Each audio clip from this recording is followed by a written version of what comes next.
Yeah, good morning, everybody.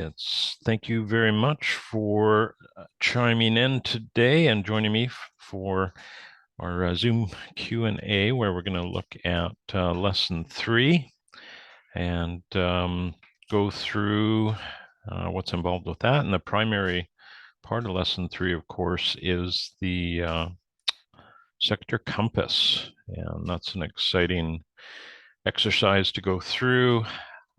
We're now starting on our site analysis. Really, this is the beginning of analyzing the project site, whether it's your own home or your own property or somebody else's.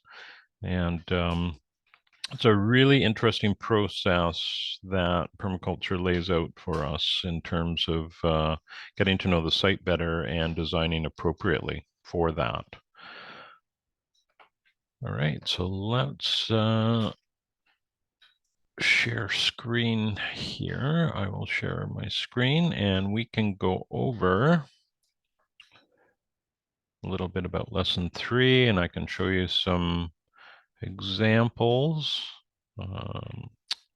and take any questions that you might have. So without further ado. All right.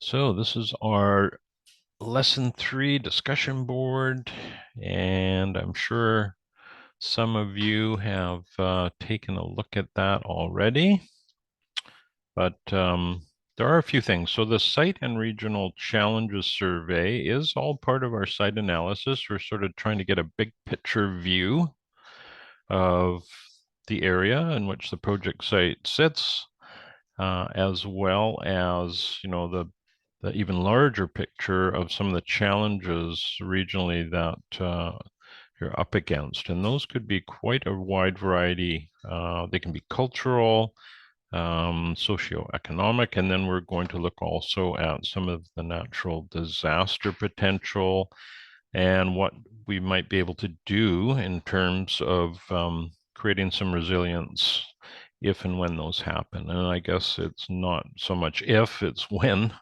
And on the Pacific Northwest here, we know that an earthquake is sort of that big looming potential, and there's certainly some things that we can do to help ourselves. Not so much during that event, but it's the afterwards. So if we have a lack of services, I know that I have read in my area that if we get a major earthquake, we should expect that we might not have some essential services for months, maybe upwards of a year. You can imagine if all the electrical grid goes down and we have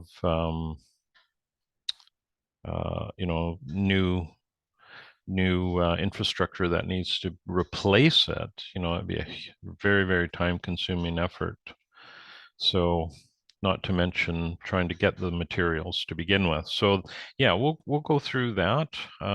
Let's take a quick peek at that, and then, of course, the main part of the day of this talk today is going to be the sector compass. And again, I've got a couple examples that my wife Angela and myself have provided to clients in the past, and we'll look at some of the student examples as well. So there's a number of ways we can graphically depict this. So yeah, we'll cover that and make sure that there's something there for everybody.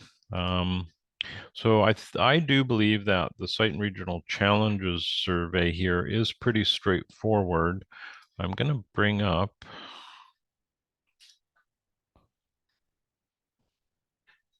the master copy here. Yeah, have to bear with me. I might, I've had to use a different browser today other than what I normally use. I usually use Chrome on the platform here with Pace, but it has been giving me some grief. So so let's just take a look at the template file that everybody is working with. And this is pretty straightforward. We're just going through and commenting on some of the problems and weaknesses in regards to the site challenges and some of the obstacles in resolving those. Going to look at the cultural and socioeconomic challenges, which I'm sure for most of you, there's no shortage of those to select. Some of the opportunities. So with every challenge, there's certainly an opportunity, and that's one of the nice things about permaculture design is that is the lens we like to look through. And certainly as a contractor over the years, that is something that has been ingrained in myself, that change is actually a welcome element on a project site, and it's often yields a better result. So again, we're going to look at natural disasters and some of the strategies for resilience. So perhaps people that are in a rural area have an advantage of sort with that, trying to provide for themselves for a number of days or weeks. And in the urban areas, that might be a little bit trickier, but there's certainly some steps one can take there. And then, of course, we're going to get into these other parts of the assignment where we're looking at specific problems and weaknesses and specific solutions. And this is where I find, again, it's very, very helpful because it's so easy to see the problems of the world, and quite another when we are looking at specific solutions. And that's, where we really want to put our focus, because some things are just out of our control. And but what we do within our property boundary or our project site boundary, we do have some say with that. So again, we've got a SWOT analysis, and then if any questions come up or if you have any feedback, we are always really welcome to hear that. And the feedback does get passed along. So every course, or just about every course, this template file gets massaged a little bit in terms of improvements to it and just making it a little more streamlined for people. Let us just go back here. Lesson 3. So that, I think, is pretty much it in terms of covering that off. Now, if we go to the rubric, you'll see that the Site and Regional Challenges Survey is worth 4 points. So out of a total of 14. So you can see where we're going to, you don't want to put all your eggs in this basket in terms of your time and resources. You definitely want to do all is asked within it. And this, again, is what I use to do the grading. So if you are checking all these boxes with your content, then you are going to do well in terms of your final mark, if that's important to you. And it is to a point. We all want you to receive your permaculture design certificate. So when we get to the sector compass, it's a little more involved, and there's definitely some way more thought that you're going to want to place within that. Let's go back to the tab on that. So there'll be some really good content that Andrew has put together for you in terms of what Sector Compass is all about. This may also be referred to as a sector map or sector analysis, so those are all synonymous. But what we're doing essentially is looking at some of these outside forces in with our project site.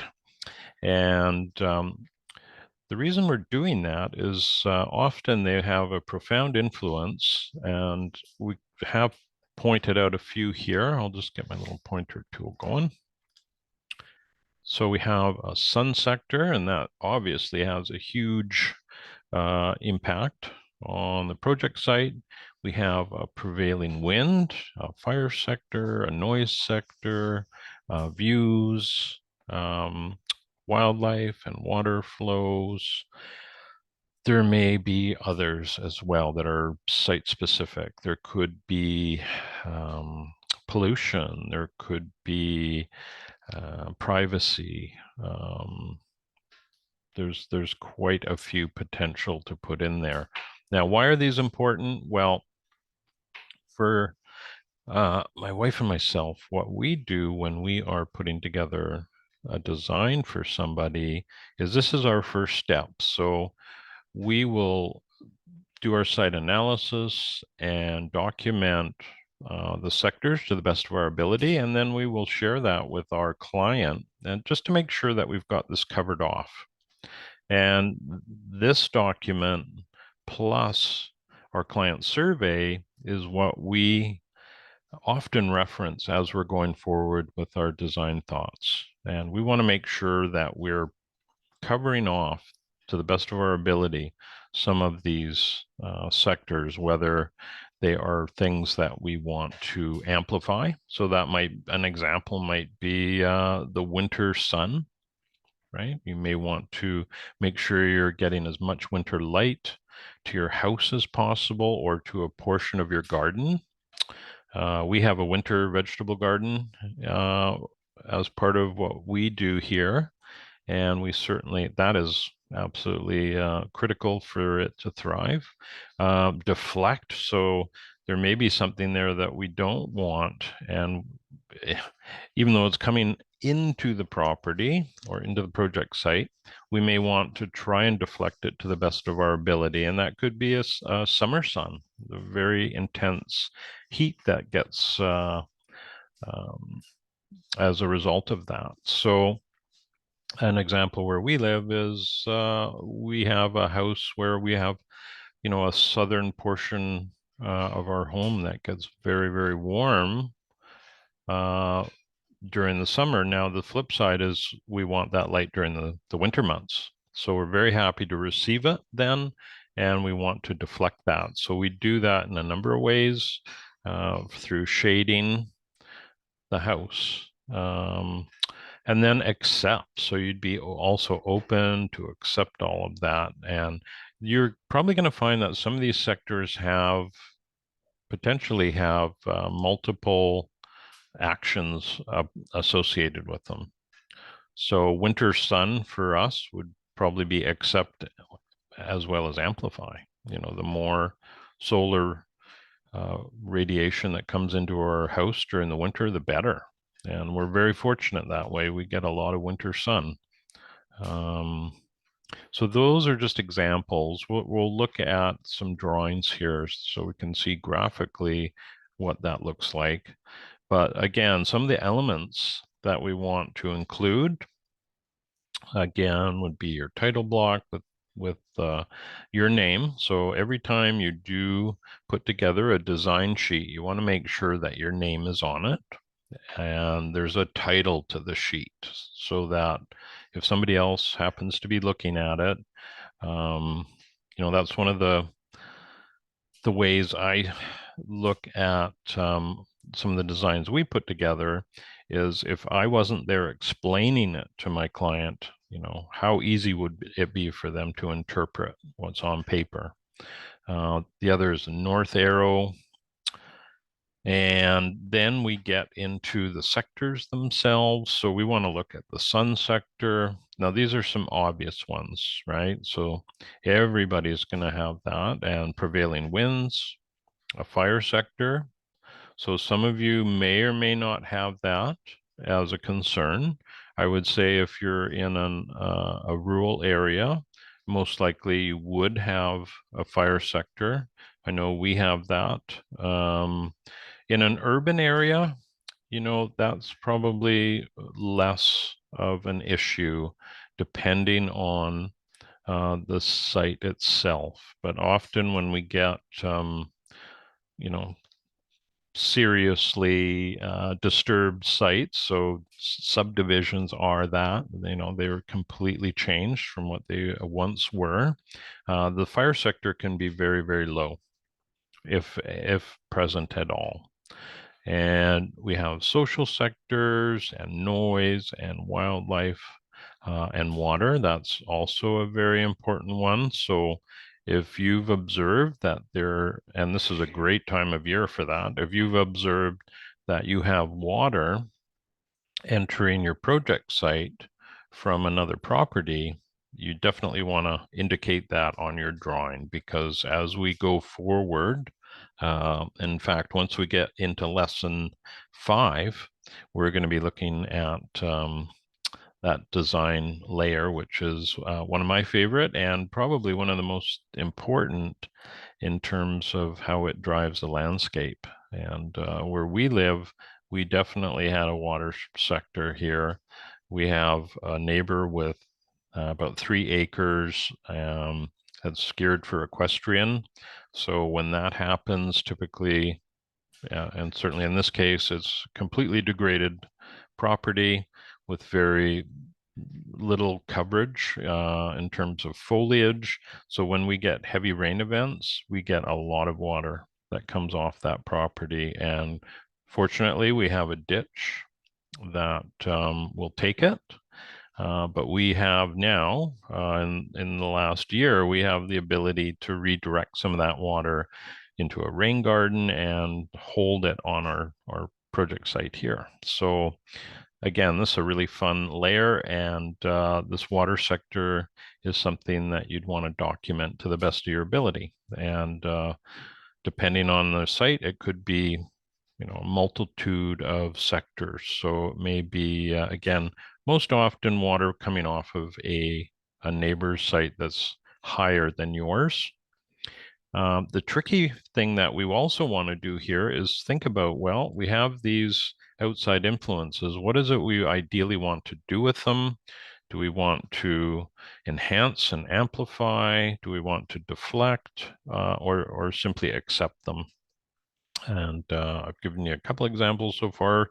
So if I was looking at our water sector, we want to, in some ways, deflect it. So if we have an atmospheric rain event, we're very grateful that that water is going to leave our project site if it is really flowing. We just are not able to handle it here. When we have more moderate rain, we are able, with a series of valves, to redirect it into our rain garden, which then is infiltrated into our site here. So there, again, that's an example where we could label 2 actions for one sector. So that's pretty much it for that sector compass. Then we get into some bigger picture things where, where's the closest place to shop, grocery store, where's the closest population center and fuel stores, hospital, public spaces, that sort of thing. And ideally what you want to do is try and include that within the same map. So the one thing I love about this whole design process is we have these creative thoughts about how we're going to address challenges and create solutions for them, but we're also going to graphically depict that. So we get to be creative in terms of how that is done. And if graphic design or design in general is new to you, you'll probably feel that this is a big learning curve,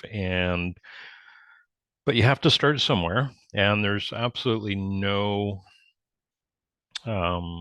your grade is not going to be based on whether I think it looks nice or not. If there's some graphics that I feel some feedback I feel that would be helpful for you to improve what you're doing, I'd certainly point that out. But the main thing is really dialing into how this whole process works. Okay, so let's take a look at a couple of examples here. Actually, what I'm going to do,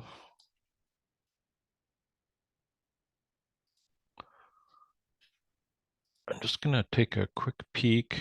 Oops, I won't be able to do it that way. Just have to bear with me 2 seconds. I didn't load this up prior. You can see we got 2 classes going on at once here, which is typical for this course because it's every other week is assignments. So when you log in, again, if you ever, if you haven't checked it out, please go to the modules page.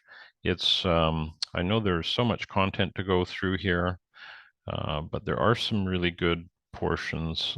Again, student examples are a big thing that you might want to check out too. They're very interesting to see what other people have done.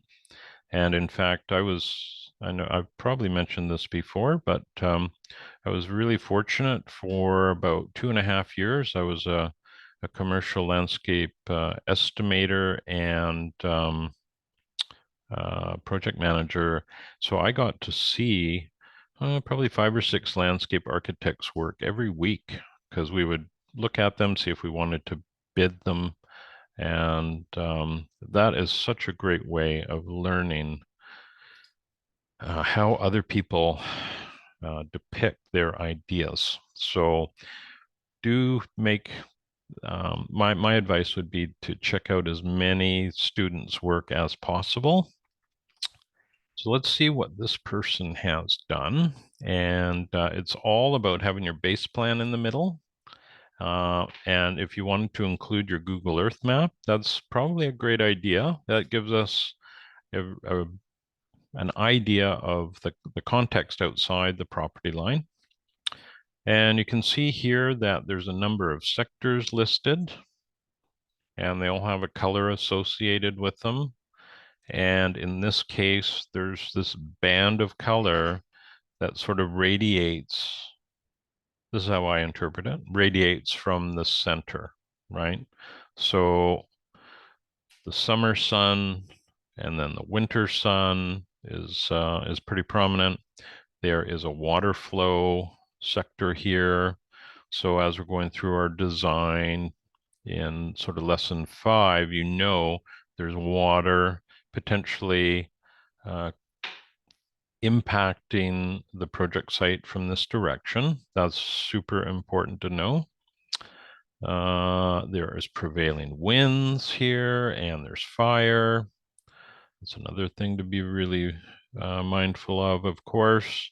And then there's views. You know, all of these have a really high level of importance. Wildlife, although I do not see that here.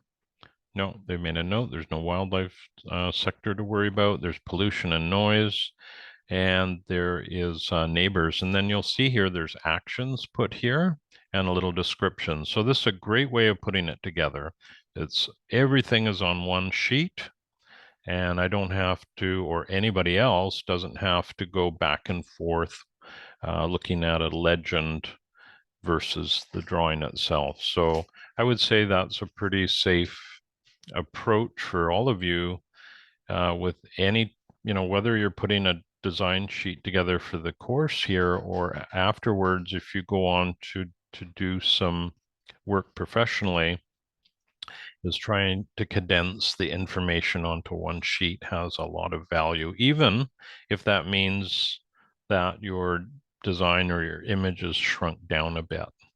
Now, if you wanted to have this bigger, you definitely could make the legend smaller, right? So there's ways to play with this. Then you'll see at the bottom, there's a list of nearby stores, towns, public spaces, etc., as well as the student's name and the date.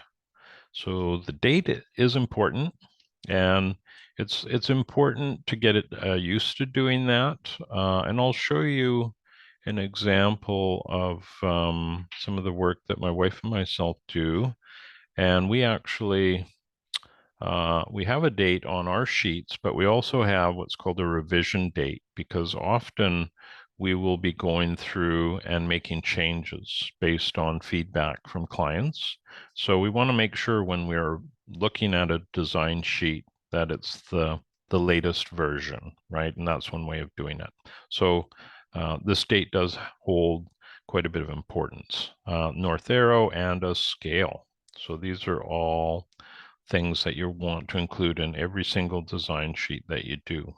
And if you get into that sort of best practice habit, it just makes it much easier for yourself going forward. And you can see in this case, north arrow is up. So that's another thing that I'm sure a few of you have heard me go on and on about.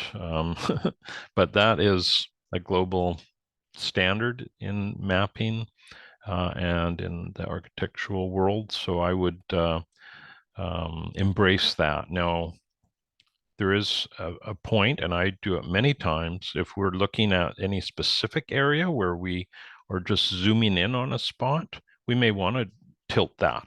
And that's completely fine. You don't have to necessarily have those small areas that you're putting details in. They don't have to be north up, but it's super helpful to have your base plan, and whenever you're depicting the whole property, to have it orientated like that. And then we have our SWOT analysis. So what did you learn from the experience of going through this? You may have discovered some sectors that you didn't really consider before. Um, and that's wonderful if that's the case. You may find that some of these sectors, are really difficult to plan against. And on the flip side, they may prompt some solutions as we go through the course here. So if you have water during the winter entering your project site, and you're trying to sort out how you're going to manage that, this may be helpful. So we have something in the chat here from Sabrina. So when you click on the wind direction for your area, the information was from 03. This seems out of date. Yeah, well, that's a good question, Sabrina. Let me go to, was that be under the resources? Is that where you found wind, US wind data? Is that what? Yeah, I believe that it was whatever the link was at the bottom of that page. Okay, yeah, there's Wind Finder. Now there's US wind data. That's another possible link you could check out. Okay. And there's this one called USA Windrose Data Set. Yeah, I And don't how, remember which one I clicked on, but it seemed old. I mean, it was like 20 years old. It's yeah, well, you're right. It really, in a lot of ways, it would depend how they have gathered that data. So if they're taking it from a 20 or 30-year average, it still may be relevant, right? okay. Where I live, we have wind data along the coast of Vancouver Island here. I'm not sure I have that link on this browser. I'll look on my other browser here, see if I can find it. It's very interesting. Just give it a quick scan, see if I can find it.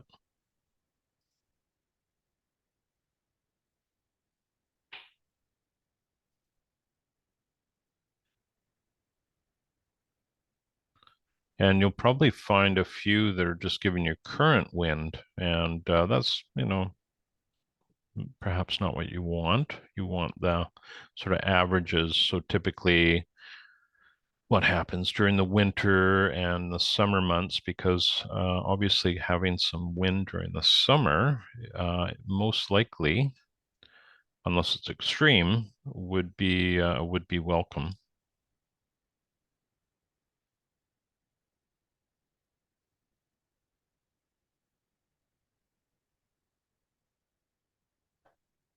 See if I can narrow it down here.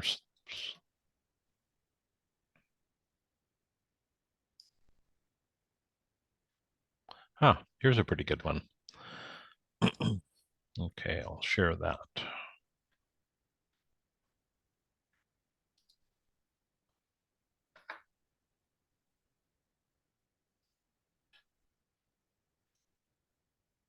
So this is windhistory.com, and you can see there's a lot of historical data here all across North America and as we get into Central America.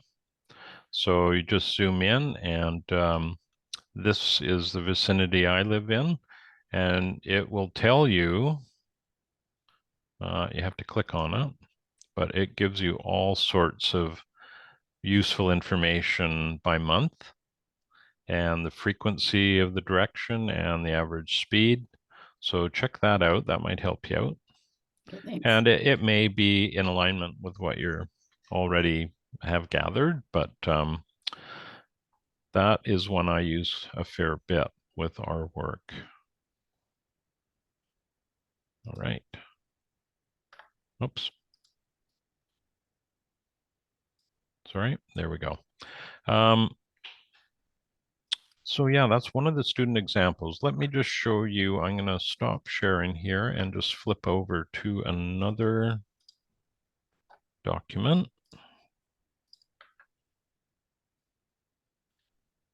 And of course, what my wife and myself do in our professional world is going to be, perhaps a little different than what we're asking you to do in this assignment. But as well, our software is going to provide us with the ability to, do things differently, different graphics. So, don't think, you need to emulate anything here. But it just gives you an idea of what we're after. So here's a project site, and we have a little explanation here for our client on what a sector is all about. And then in the bottom, we've listed our sectors, and then we have indicated which ones we are, what actions we're taking. So that's pretty self-explanatory. And fortunately, we're able to label these quite easily. So they've all been labeled. And in some sites, you're going to have wildlife sectors going the complete 360 around it. Here's our winter and summer sun sector.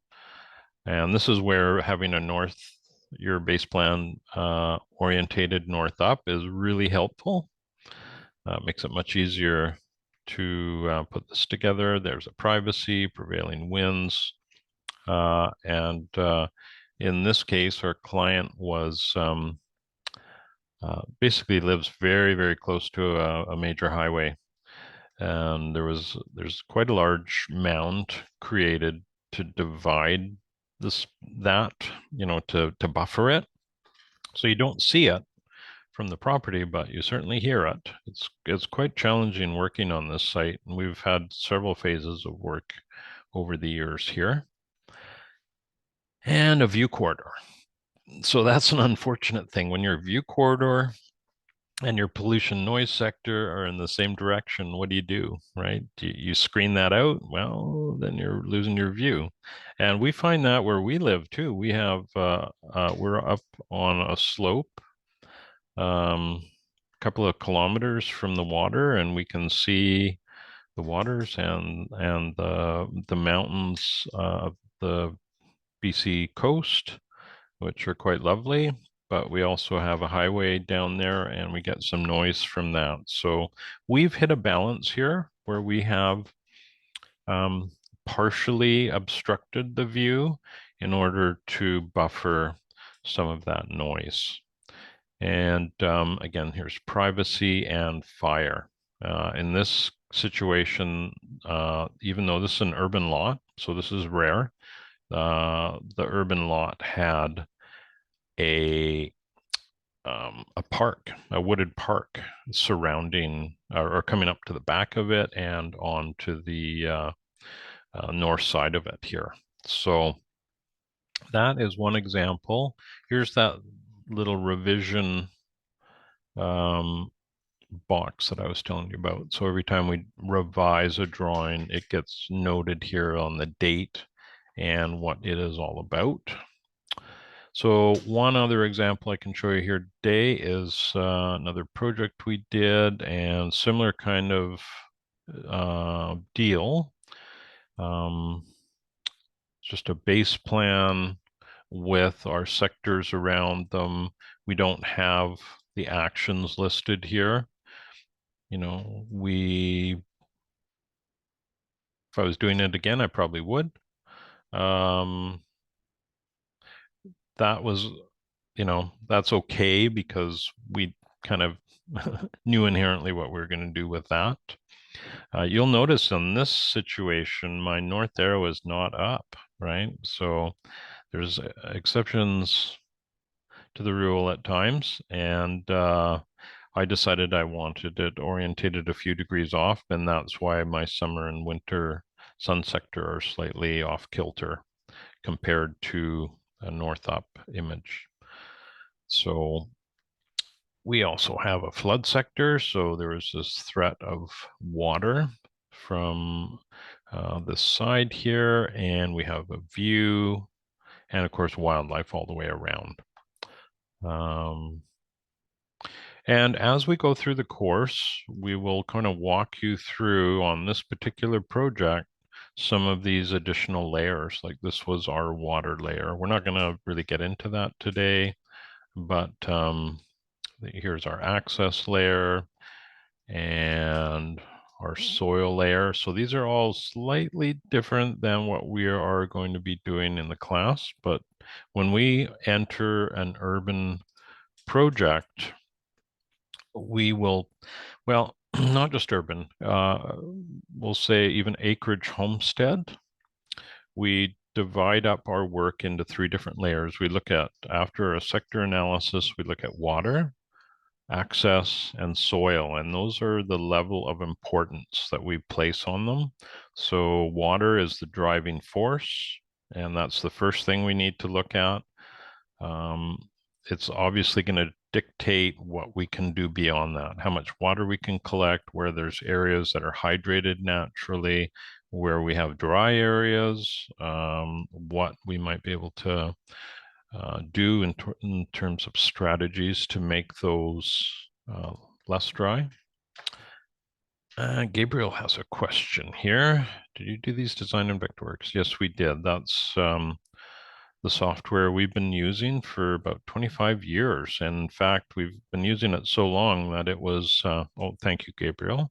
That was called, when we started, it was called MiniCAD. And it's evolved. Luckily, we feel we picked a really good software to begin our journey with, and we're pretty fluent on it now.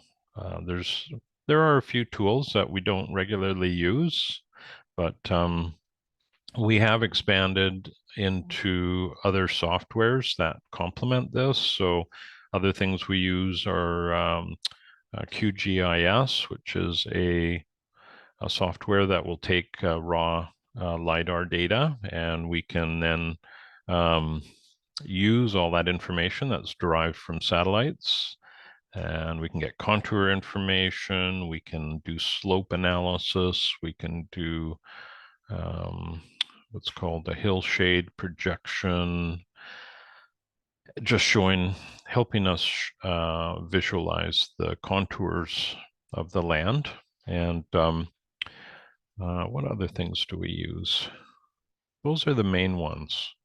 And we don't typically use QGIS in urban settings because we often can get pretty accurate contour data. We have some contours on this project, and those we got from the city of Nanaimo, a city next to us, and they have an interactive ArcGIS mapping system so that you can, it's kind of a North America wide tool They have taken all of that data and converted it into more of a user-friendly interface so that you can, instead of having to create the contours, you can see them yourself. Now, there's limitations, of course. In this case, I believe these are 1 meter contours. So that's over 3 feet, and that's quite large, but they are of use. Otherwise, you have to get a survey done or a drone survey, which we often do. I should show you one thing that we've done recently. Well, no, I'll stay on course here. It's very easy for me to drift off course because there's so much one can share.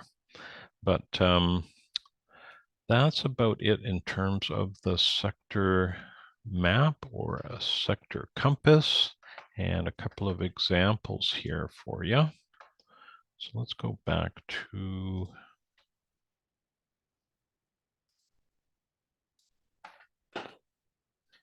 okay, we will close that, and there are some other samples that we can look at. Take a look at this one. I haven't seen all of these. These are a little bit older, so they may not, if you go through the student examples that are in the modules section, you may notice that the template they use is slightly different. Some of the pages may be slightly different. Now here is what I would say, this may not be, the most beautiful graphical depiction of a site and the sector compass, but when you look at it closely, you can see that there's a lot of information there that could be useful going forward with the design. Now I see a couple of mistakes. The summer and the winter sun are a little bit out of whack, and the down in the bottom here, the compass is inverted. So I'm not sure if that was a mistake on the student's part, or if indeed they're orientating it south up. And I would certainly recommend you never do that. That's a really confusing thing for myself, but there's still lots of info there. It's just not, perhaps the most beautiful image in terms of some of the other things that we've seen. But again, we know that there's prevailing wind and there's neighbors to screen out and there's water. Now you'll see with the water sector, looks like it might have got terminated here because of the structure of the sheets. This is in view only, so I can't do anything, but basically and I'm sure some of you know this, when you place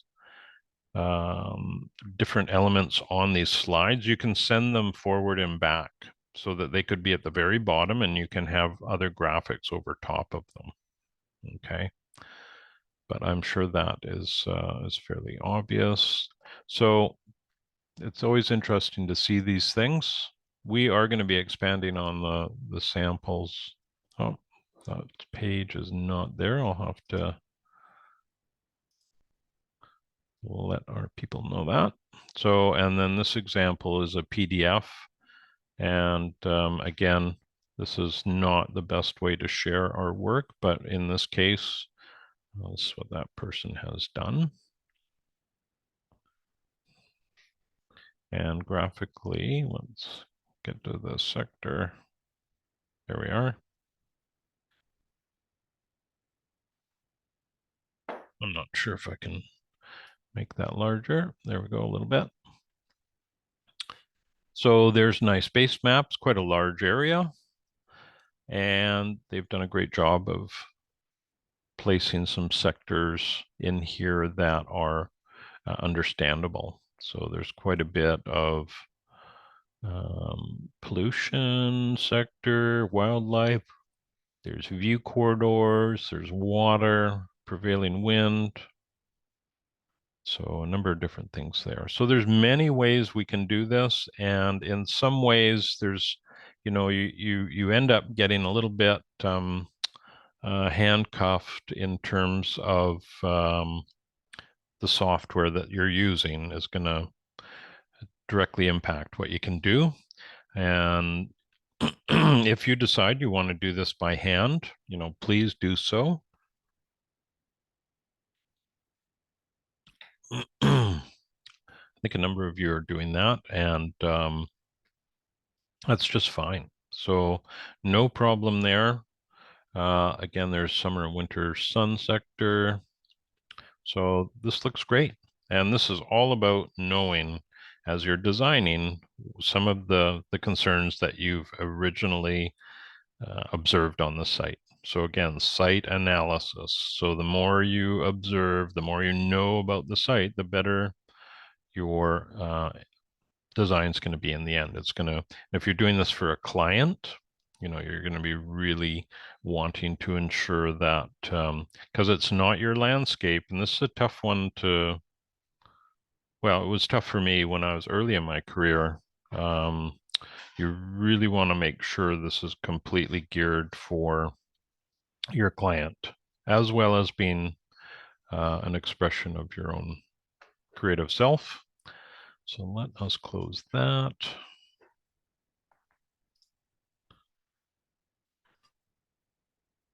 Okay, so again, if we do take a look at the rubric when you're putting this together, because we want to make sure we cover off all these points. So all the sectors, whether you're gonna, what the action is, where those close stores and public spaces are, and then the SWOT analysis.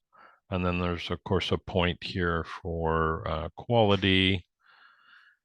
And I would say, the majority of everybody's to date has been doing a marvelous job and putting lots of effort into their drawings. It's really satisfying to go through and see everybody's work. So let us see if there's any questions here. So we do have a question on our Google document, and I certainly encourage everybody, if a question comes up,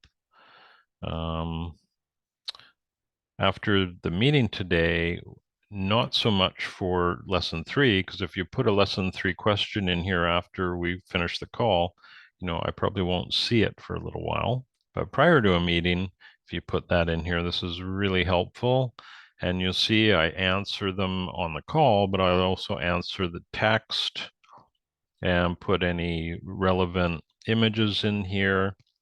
So this is, a document that everybody can reference through the course. And quite often, multiple students will have a similar question. So this can be really helpful for them, as well as putting a little example of, say, on this question, put an example of a base plan. And this is basically what we got from a surveyor that went in and did some work for us. So yeah, please use that to the best of your abilities. So the question from Patrick. So it's a follow-up on lesson 2 on the feedback I provided. Should he go ahead and make suggested changes to the base map? Patrick, there'll be some of the lessons, the feedback I give you, I'm pretty clear whether you need to really enact them or not. And for the most part, it's just feedback. So when you're doing this again, in particular for a client, ways to improve how you're putting your drawing together, in my opinion, right?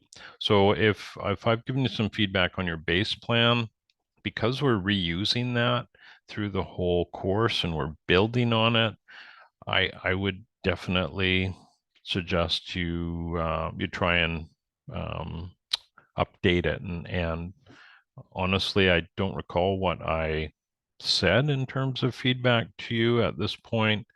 But if it's not too onerous, I would update it, sure. So hopefully that's clear for you, Patrick.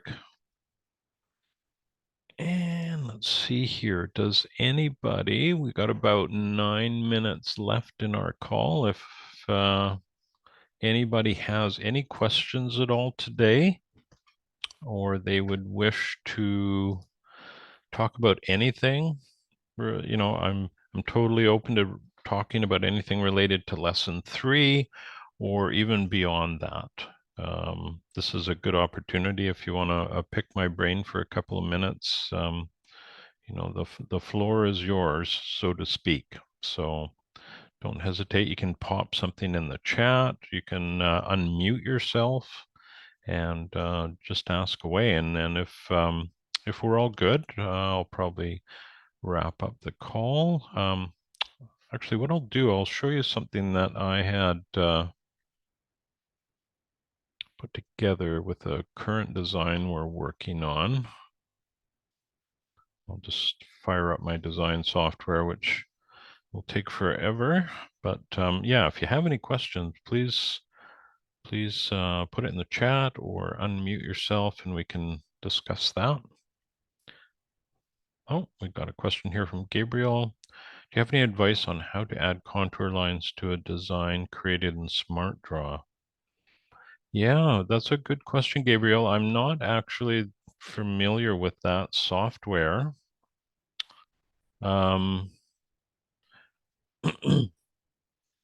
Maybe you could answer a question for me. Does SmartDraw allow you to create different layers within your drawing? Yes, it does. Okay. Yeah. So you have contour data and you're trying to import that into SmartDraw. Does SmartDraw allow for the importation of other files?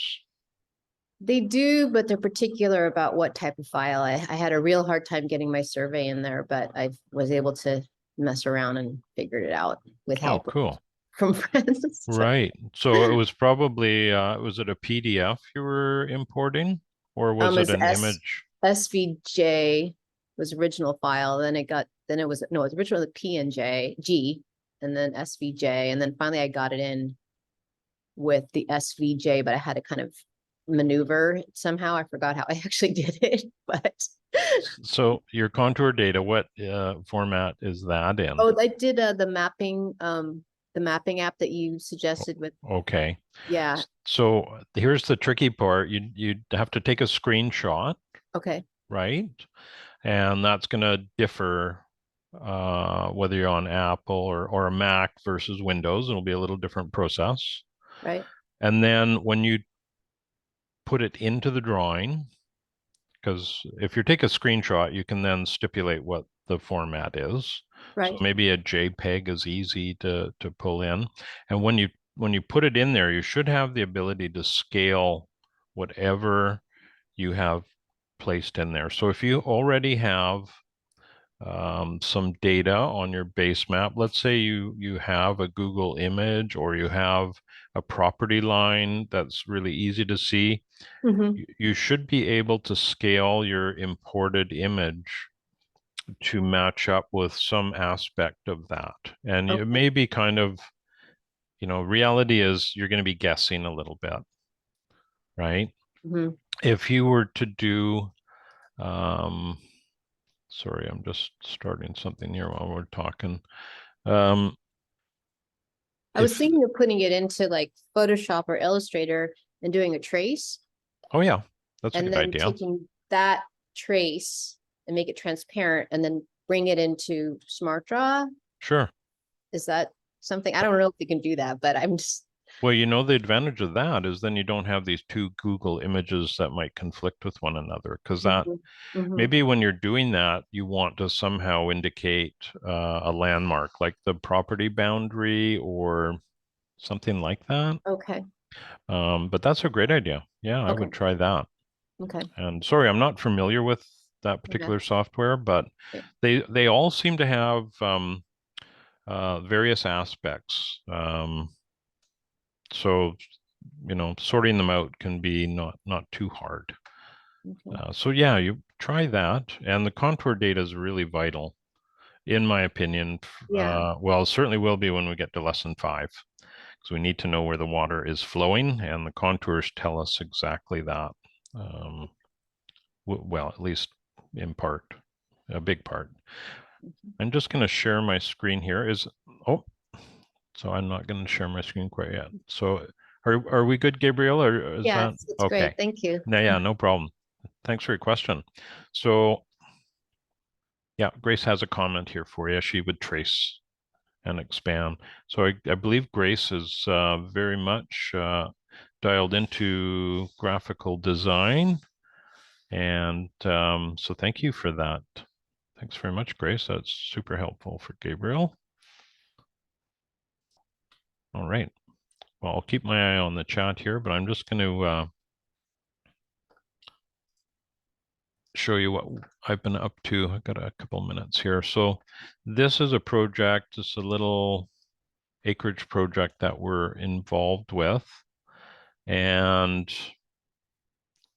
let me just save this.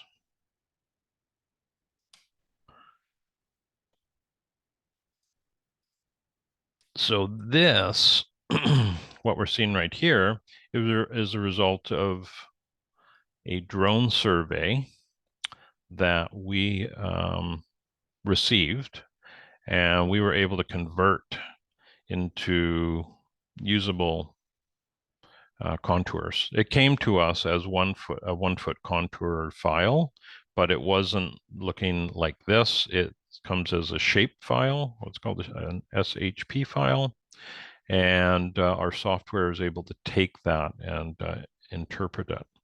Now, what I like about this, which is kind of cool, we also get drone image.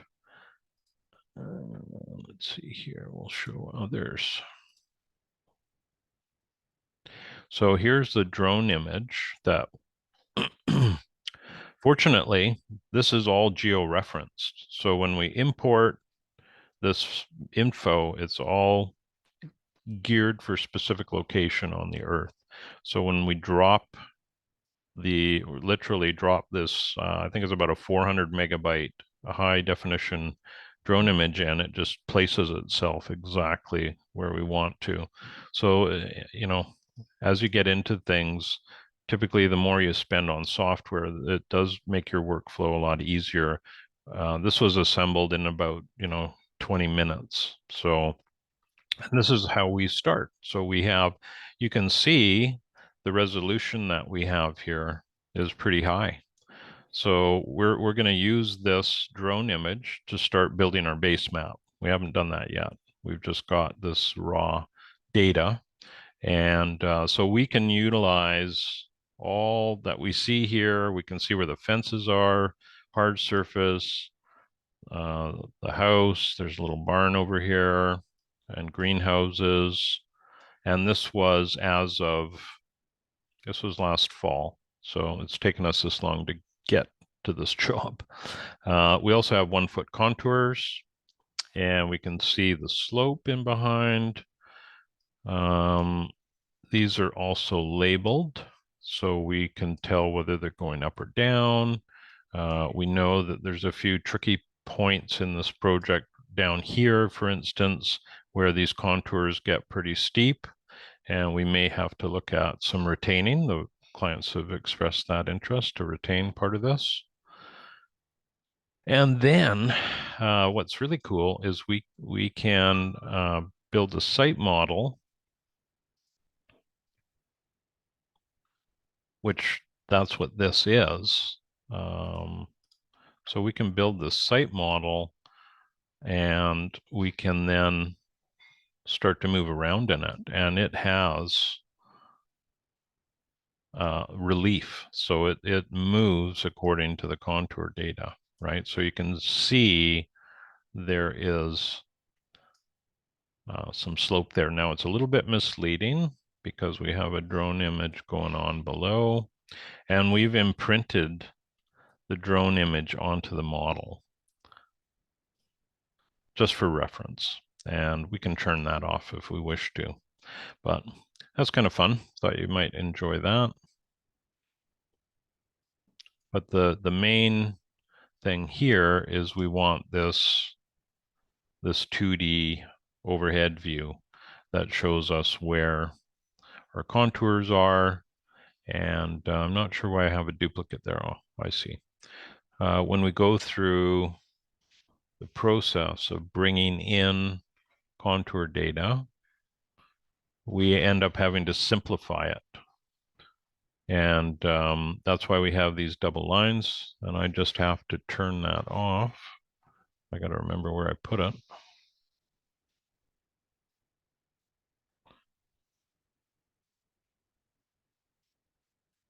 Oh, well, I might have to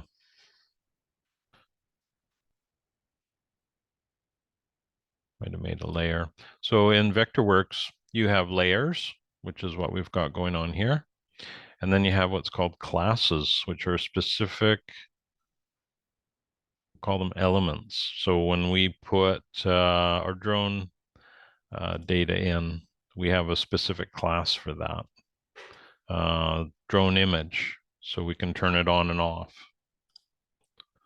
You know, we have existing house and walkway and all this stuff that we're going to build on our base plan. And then we can control the visibility of all of them. We can make them gray. We can make them, you know, for instance, with the site model, we can gray that.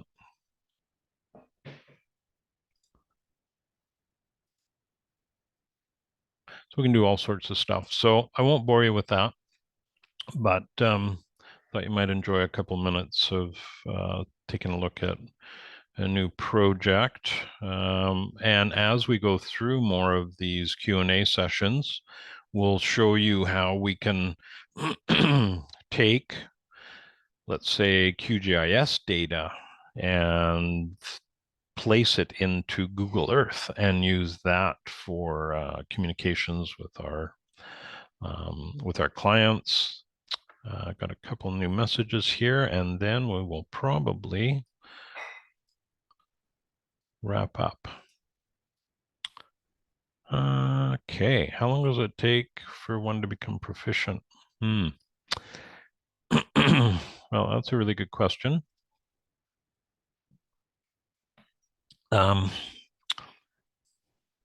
When I started using it, there was really very little in terms of educational resources. It was, believe it or not, it was before the internet got going. We had email, but there wasn't a lot on the web. So now, if you purchased Vectorworks, they include something called the Vectorworks University, so that it'll expedite your,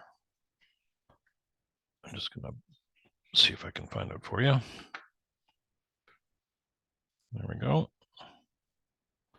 It's a great knowledge base so that you have a reference if you're trying to do something, if you are, let's see here.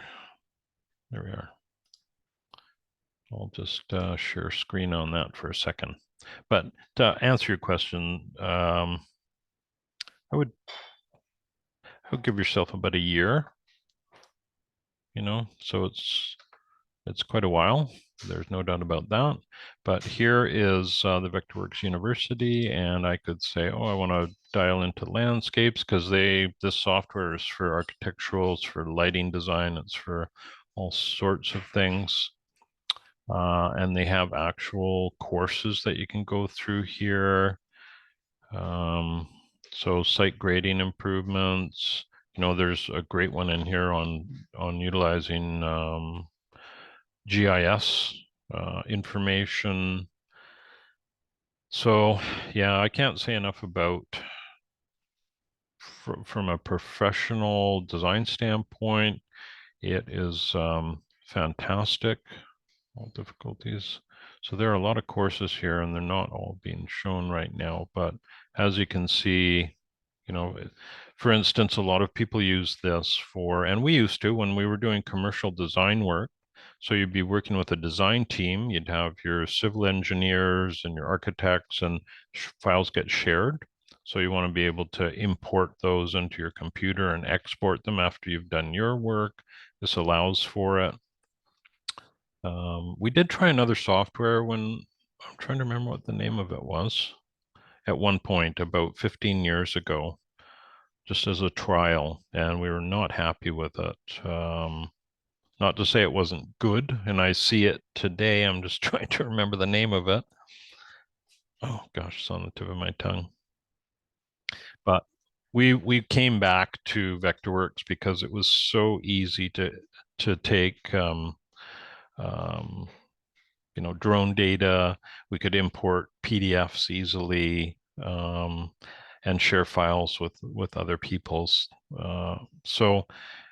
And we had a lot invested in it time-wise. So for me to expand and use other tools, I'm very much interested in that. I don't really want to get into relearning my whole trade again, or this part of it. So we're happy with Vectorworks and we want to stay with it. And every software seems to have, little shortcomings to it.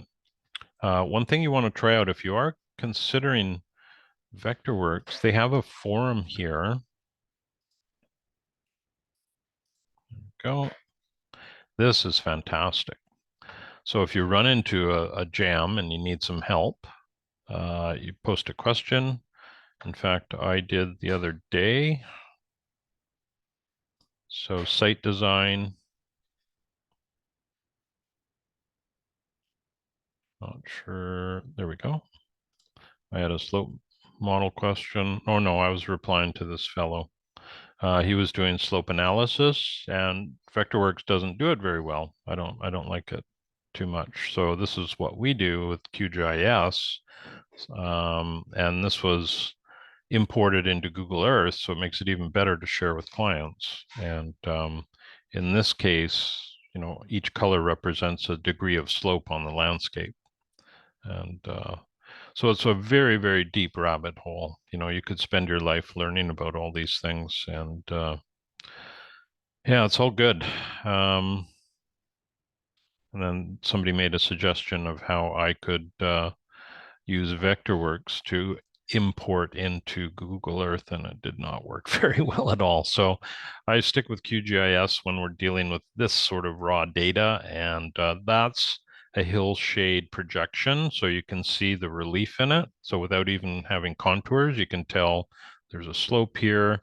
This is actually scars in the landscape from a gold mining operation well, not hundreds, over 100 years ago. So you would not be able to see that in a Google Earth image because of the tree canopy. But with QGIS, we can remove all vegetation quite easily and extrapolate the remaining contours or terrain so that you see the ground only. So it's a very, very powerful tool. Very useful on a project like this. This is about a 70-acre farm that we were hired to design. So you can see where the big slopes are, and this is the Fraser River, a very large, significant river in British Columbia. So they were right on the edge of it, and they have this huge slope with erosion, unfortunately, because this whole area had been recently logged, and then they sold the property.